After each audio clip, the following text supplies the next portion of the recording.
Hello आर्यप।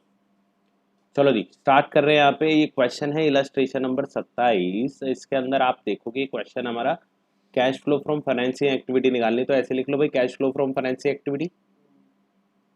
And देखो ये तो क्वेश्चन ही फाइनेंसिंग का है, फाइनेंसिंग का ये क्वेश्चन है। अगर आपके पास बड़े वाला क्वेश्चन होता है तो फाइनेंसिंग एक्टिविटीज की मेजर आइटम्स कहाँ मिलेंगे आपको? लायबिलिटी सेक्शन में। एसेट सेक्शन में तो होंगी ही नहीं ना, ऑब्वियस सी बात है। और उसमें भी नॉन करंट सेक्शन के अंदर होंगी। करंट में सिर्फ बैंक ओवरड्राफ्ट कैश क्रेडिट होता है। ओके की रिपोर्ट है। अब देखो यहाँ पे शेयर्स हैं 6 लाख से 8 लाख हो गए। भाई कोई और इंफॉर्मेशन मान लो गिवन ही नहीं है, तो मुझे बस इतना बता दो कि ये 6 लाख से 8 लाख हो गए तो क्या कैसे कैसे हो गए? ये बड़े हैं मतलब तुमने इशू करे हैं। इशू करे हैं तो पैसा आया होगा।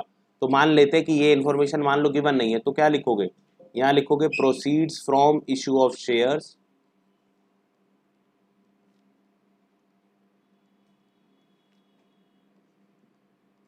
Proceeds from issue of shares, amount में लिख दो 2 लाख, अगर कोई और इन्फॉर्मेशन गिवन नहीं है तो। ठीक है। Similarly 12% preference share capital 2 lakh थी जहां पे है ही नहीं, यानी तुमने रिडीम करी है। रिडम्शन ऑफ प्रेफरेंस शेयर, मान लो कोई और इन्फॉर्मेशन है ही नहीं, सिर्फ ये डब्बे वाली इंफॉर्मेशन है, तो क्या है 2 लाख माइनस हो गए। माइनस वाली चीजों को ब्रैकेट में लिखते हैं। प्रेफरेंस शेयर की पेमेंट करी है हमने, रिडम्शन किया है। 14% डिवेंचर पहले थे ही नहीं, 1 लाख।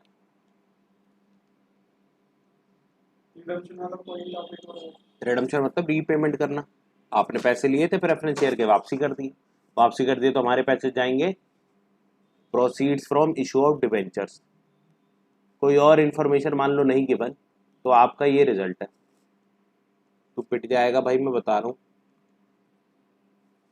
अब अगर कोई और इन्फॉर्मेशन गिवन नहीं है, अब 12% लिखा हुआ है, तो हम क्या डिविडेंड देंगे?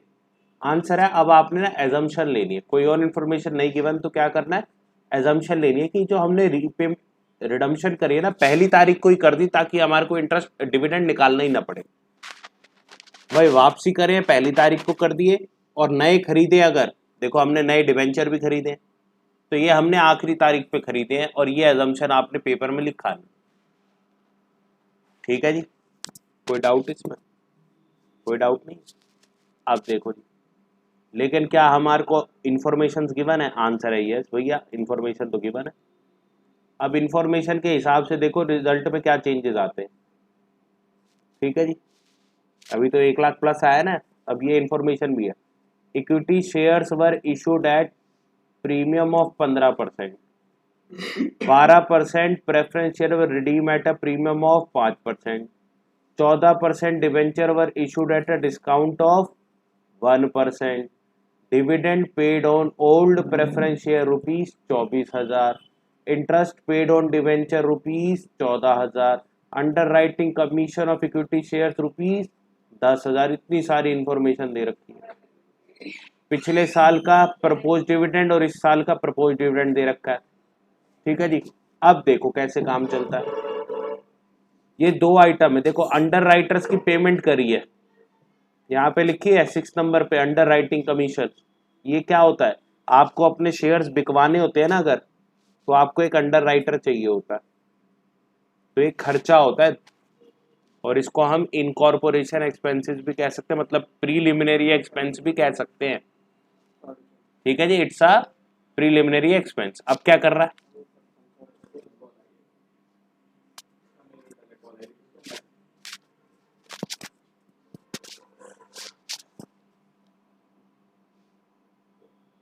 आइए, तो अब जो हमारे 15% का तो प्रीमियम आया इस पे 30,000, 10,000 तुमने अंडर राइटर को दिए, तो अल्टीमेटली हमारे पास पैसे आए कितने हैं शेयर्स ऑफ इक्विटी से?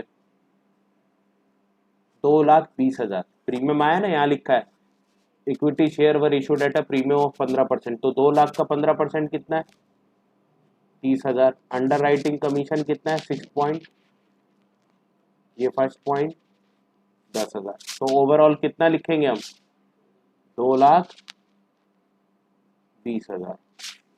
ठीक है भाई, तो यहाँ पे कितना लिखा जाएगा, अब ये अंदर की तरफ लिख देता हूँ मैं फाइनल आंसर 2,20,000। प्रेफरेंस शेयर्स को रिडीम करा है 5% प्रीमियम पे, तो 2 लाख का 5% कितना होता है,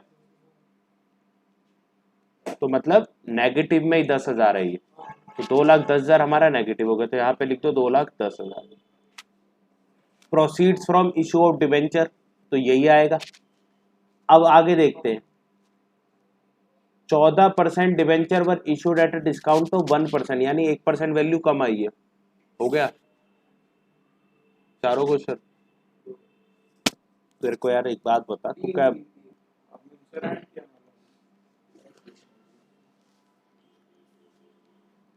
99,000 हो गया यार, एक तो 1% अगर डिस्काउंट है तो 99,000 रुपीज आएंगे। देख रहे हो इन्फॉर्मेशन की वजह से क्या चेंज हो रही है, बिना इन्फॉर्मेशन के कैसा था। ठीक है जी, तो ये आंसर नहीं है अब आपका, यहां से मैं हटा भी दूंगा फाइनली। अच्छा, इंटरेस्ट पेड ऑन डिवेंचर साफ दे रखा है, dividend paid on old preference share साफ दे रखा है, तो हमें कुछ कैलकुलेशन करने की जरूरत है नहीं, आपको पे करना ही होगा। अब डिविडेंड और इंटरेस्ट अगर हम पे कर रहे हैं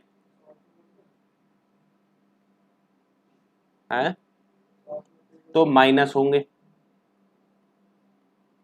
इंटरेस्ट पेड 14,000 माइनस होगा, तो हमें कैलकुलेट करने की जरूरत नहीं है। अब प्रपोज डिविडेंड कौन सा लेते हैं, हर जगह आपने प्रीवियस ईयर का ही लेना है, लेस प्रपोज डिविडेंड।